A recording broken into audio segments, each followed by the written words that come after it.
pernah di pengalaman yang tidak mengenakan selama di India, seperti dilecehkan, karena infonya di India itu banyak sekali kasus pelecehan. Nah, ini cerita di awal tahun 2017 atau akhir tahun 2016 gitulah ya. Pada saat itu pemerintah India mengeluarkan pengumuman bahwasanya uang pecahan 500 dan 1000 rupiah itu enggak laku. Jadi kayaknya itu salah satu tindak pemerintah untuk pencegahan money laundry atau semacam itulah pada saat itu ya. Dan esok harinya memang benar-benar uang tersebut udah nggak bisa dipakai lagi. Tetapi pemerintah India memberikan kesempatan untuk semua rakyatnya yang masih punya uang pecahan 500 dan 1000 rupiah untuk menukarkannya ke bank, dan ada jangka waktunya ya, lumayan lama sampai beberapa bulan. Tapi untuk kita-kita ini gimana?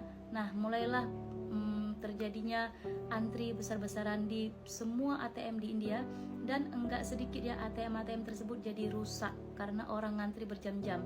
Kenapa? Jadi di saat pemerintah India meng-cancel atau membuat uang 500 dan 1000 rupiah ini nggak laku lagi, di saat itu juga pemerintah India mengeluarkan uang pecahan terbaru yaitu 500 dan 2000 rupiah. Nah, jadi uang 1000-nya dihilangkan tapi uang 500-nya dibuat yang model terbaru. Dan semua mata uang India itu gambarnya Mahatma Gandhi ya, nggak kayak kita beda-beda gambar pahlawannya, ini semua sama. Jadi udah ada nih uang 2000 rupiah yang terbaru. Nah, 2000 rupiah itu senilai dengan 400.000. Akhirnya kami semua pun ikut mengantri bersama dengan masyarakat India. Saya, mahasiswa, semuanya ikut ngantri. Dan ngantrinya itu benar-benar berjam-jam. Nggak sedikit kami tuh kadang nitip ATM kami ke kawan yang lagi ngantri, ataupun kadang kami gantian. Kawan ini udah berjam-jam ngantri, dia kan baru cuma berapa pergerakan lah gitu kan maju antriannya, udah lelah dia, ya udah gantian, kami lagi yang menggantikan, sampai segitunya panjang banget. Nah, akhirnya apa? Akhirnya di satu malam sekitar jam 10 malam di Aligarh ya, saya tinggalnya di Aligarh, saya pergi dengan anak landlord saya namanya Faria, dan ya sama-sama perempuan. Jadi kebetulan Faria juga udah kehabisan uang. Akhirnya kami keluarlah malam-malam itu. Kami mikirnya gini, kalau malam kayaknya antriannya nggak begitu panjang. Ternyata gila panjang juga. Tapi ya nggak sepanjang siang, tapi tetapnya panjang juga. Nah, kalau kita ngantri ya mungkin sejam 2 jam juga kita di antrian itu, dan semua yang mengantri laki-laki. Tapi kalau siang masih adalah perempuan. Nah, ini malam semua laki-laki. Kebetulan itu ATM yang terdekat dengan rumah ya, walaupun terdekat kok jalan kaki sekitar 5 menit juga jalan kaki dari rumah. Akhirnya kami ngantrilah di barisan paling belakang, dan itu udah jam 10 malam.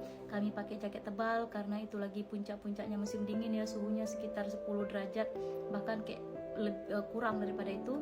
Akhirnya kami mengantri di malam hari itu bersama dengan para lelaki India ya.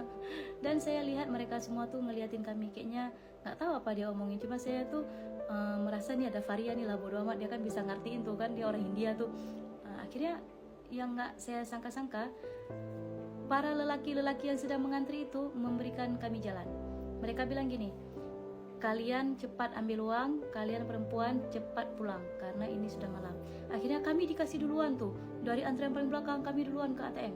Udah selesai transaksi ya kan, dan pemerintah India itu membatasi, cuma bisa narik selembar doang.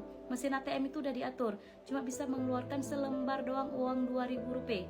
Ya udahlah, lumayan 400.000 ya. Akhirnya kami keluar dan kami bilang syukriya, bohot syukriya dengan mereka semuanya, dan kami pulang ke rumah. Itu cerita saya. Jadi alhamdulillah selama saya di India, saya sama sekali tidak pernah mengalami yang namanya pelecehan, bahkan tindak kriminal kejahatan alhamdulillah enggak, belum pernah saya rasakan. Jadi saya ingat banget tuh ada satu orang cowok yang terdekat dengan kami ngantrinya ya. Mereka bilang gini, nggak baik kalian perempuan di luar malam-malam jam segini. Udahlah, cepat pulang ya, cepat pulang, ayo cepat ambil uangnya, jangan lagi di luar ya. Kalau besok-besok mau perlu uang, suruh abang kamu yang ngantri, jangan kamu yang ngantri. Dia ngomong untuk Faria. Saya aja kan dengar mereka ngomong. Faria juga bilang oke, acha gitu aja dia kan. Juga dinasihati tuh, jangan sampai kalian perempuan masih di luar malam ya, cepetan pulang. Kalau emang kamu nggak bisa ngantri, jangan kamu, suruh abang atau ayah kamu yang ngantri. Itu cowok tuh ngomong kayak gitu. Masya Allah, luar biasa. Itulah yang terjadi di Aligarh. Alhamdulillah akhirnya kami pun pulang dengan membawa uang dan enggak pakai ngantri lama. Mudah-mudahan cerita saya ini sedikit mengurangi cerita buruk yang ada di India. Saya tidak mengindahkan apa yang terjadi, misalnya nggak ada tuh pelecehan, enggak, pasti ada. Yang namanya negara dengan populasi sudah sangat banyak, pasti kriminalnya tinggi. Jadi India itu adalah negara kedua dibilang, tapi katanya sekarang udah yang pertama, negara dengan nomor 1 terpadat di dunia. Dulu kan Cina. Nah ini katanya sudah India, saya juga nggak tahu. Jadi kalau dulu tuh dibilang Cina nomor 1, nomor 2 India, kemudian Amerika, di Indonesia nomor 4 terpadat penduduknya sedunia. Maka percaya ya, saya tuh percaya kalau negara penduduknya ramai, tindak kriminalnya juga tinggi. Apapun itu, ini adalah cerita nyata yang alhamdulillah saya alami sendiri, dan alhamdulillah saya tidak pernah mengalami hal-hal buruk selama di India. Makanya sampai saya pulang ke Indonesia, saya tetap berbagi informasi tentang hal-hal baik dari negara yang telah memberikan saya banyak pengalaman dan ilmu pengetahuan serta keluarga dan bahasa. Wahad syukriya.